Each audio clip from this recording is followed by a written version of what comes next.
वबरकातुहू। वालेकुमुस्सलाम वरहमतुल्लाहि वबरकातुहू। मेरी बहनों, मैं तुमसे कुछ सवालात पूछना चाहती हूँ, क्या तुम उनका जवाब दोगे? हाँ, इंशाअल्लाह हम जरूर जवाब देंगे। कई શાકભાજી આપણા નબી સાહેબને બહુ પસંદ હતી? આપણા નબી સાહેબને દૂધી બહુ પસંદ હતી। આપણા નબી સાહેબને ખાવામાં સૌથી વધુ શું પસંદ હતું? આપણા નબી સાહેબને ખાવામાં મધ અને હલવો દરેક મીઠી વસ્તુ પસંદ હતી। આપણા નબી સાહેબને પીવામાં સૌથી વધુ શું પસંદ હતું? આપણા નબી સાહેબને પીવામાં દૂધ અને મધ વધારે પસંદ હતું। આપણા નબી સાહેબને કયા રંગના કપડાં પહેરવા પસંદ હતા? આપણા નબી સાહેબને સફેદ રંગના કપડાં પહેરવા પસંદ હતા। આપણા નબી સાહેબને કયા ફળ વધુ પસંદ હતા? આપણા નબી સાહેબને તરબૂચ, ખજૂર, કાકડી અને દ્રાક્ષ વધારે પસંદ હતા। આપણા નબી સાહેબને કયું તેલ પસંદ હતું? આપણા નબી સાહેબને જૈતુનનું તેલ પસંદ હતું।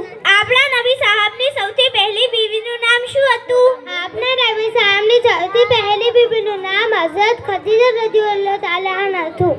આપણા નબી સાહેબની શાદી કેટલા વર્ષની ઉંમરે થઈ? આપણા નબી સાહેબની શાદી 25 વર્ષની ઉંમરે થઈ। આપણા નબી સાહેબ કેટલા વર્ષની ઉંમરે અલ્લાહના નબી બન્યા? આપના નબી સાહેબ 40 વર્ષની ઉંમરે અલ્લાહના નબી બન્યા। આપણા નબી સાહેબના દાદાનું નામ શું હતું? આપણા નબી સાહેબના દાદાનું નામ હઝરત અબ્દુલ મુત્તલિબ હતું। આપણા નબી સાહેબની દાદીનું નામ શું હતું? આપણા નબી સાહેબની દાદીનું નામ હઝરત ફાતિમા હતું। આપણા નબી સાહેબની અમ્મીનું નામ શું હતું?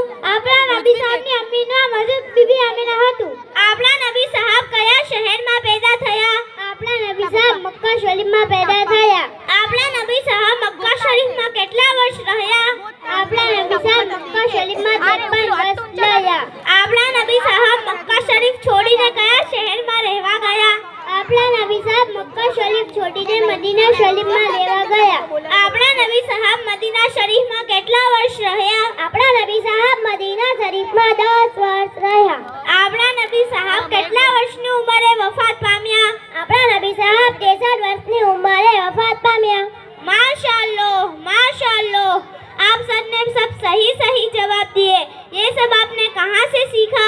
क्या आपको पता नहीं है, हमारे मोहल्ले में एक मदरसा है जिनका नाम अकबरी मदरसा है, वहाँ से हमने सीखा है। अकबरी मदरसा में और क्या क्या सिखाया जाता है?